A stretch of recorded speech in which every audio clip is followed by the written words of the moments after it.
When I was growing up, every Friday night was fish and chip night.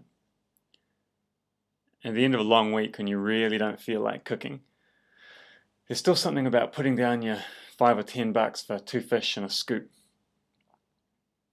When you do that, you're buying into a lot more than just a good home brand like Watties or a greasy dinner. There's a line that travels from that greasy wrapper all the way back to the hook that the fish originally took. Actually, that hook is really a net, but there are other hooks all the way along the line. In New Zealand, lots of these nets are pulled in by foreign-owned boats chartered to New Zealand companies. So even though they're in New Zealand waters, fishing New Zealand fishing quota, they're actually little floating pieces of other countries.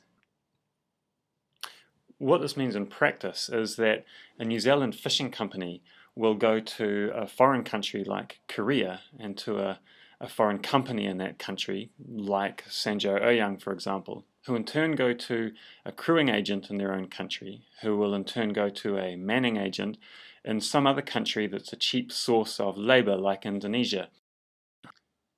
The manning agent finds workers in poor communities by offering them good pay. People want the jobs so much they often not only pay to have them, but sometimes put up their houses and anything else they own as collateral for the work. Once on board the boat, of course, there really isn't anywhere they can go, and the abusive conditions have been well documented. Some of the crews are even not paid, which makes it slave labour conditions. The crew are supposed to have a contract with New Zealand immigration, but in some cases the contract that the crew sees is entirely different to the contract that the New Zealand authorities see. What makes this so much more insidious is that often the New Zealand company, Korean company, and manning agent are working together. In June last year, the crew on board the Oyang 75 ran away from their boat and sought refuge in an Anglican church in the port of Lyttelton. So our first involvement, our first goal in this was to provide support, food and shelter for the crew.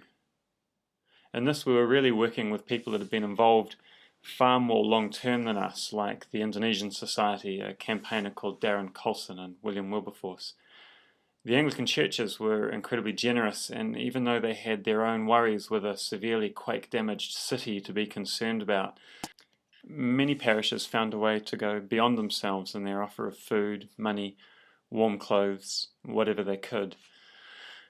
It really was the church's best response of charity, but that's the point at which we crossed that line over into social justice, because the Department of Labour and at the time the Minister, the Honourable Kate Wilkinson, insisted that the crew had to go home immediately. The problem with this is that no crew caught in these circumstances that has ever gone home has ever been paid. So we had a new goal to keep the crew here as long as possible to maintain pressure, ensure they got a fair hearing. We did this in a number of ways. We got them out in Christchurch helping clean up after the big snow. They worked in local food banks, that sort of thing. All this helped endear them to Christchurch, and it also got good media coverage for them. We organised rallies, we advocated on their behalf in interviews with the Department of Labour and at various committees. At one point, Kate Wilkinson was overheard calling us a bunch of do-gooders getting in the way at a cocktail party. It's hard not to see that as a good thing. Eventually, it was announced there would be a full independent inquiry and that PricewaterhouseCoopers would be hired to investigate the lack of pay. Because international reputation is important to New Zealand, we organised a global petition, continued to make Official Information Act requests, phone calls, we kept an eye on the inquiry and worked hard to strengthen our relationship with other agencies involved. There was recently some extremely good news, that is that all boats fishing in New Zealand waters would be required to reflag.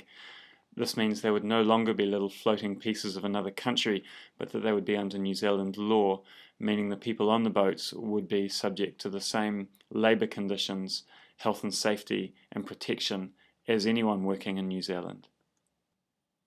We sent the minister responsible a big bunch of flowers, because thanks. She didn't reply though. It is worth remembering that the crew is still unpaid, so there's still a lot to be done. At the moment, the Christchurch Diocese, Slave-Free Seas and the UNIAP are working to monitor just how bad the problem is globally and to research the possibility of a certification process to prove the supply chain of the fish is slave-free, so you and William Wilberforce can rest easy when you go down to the fish and chip shop on a Friday night that your fish is not caught by slaves. There's obviously a lot more to be done.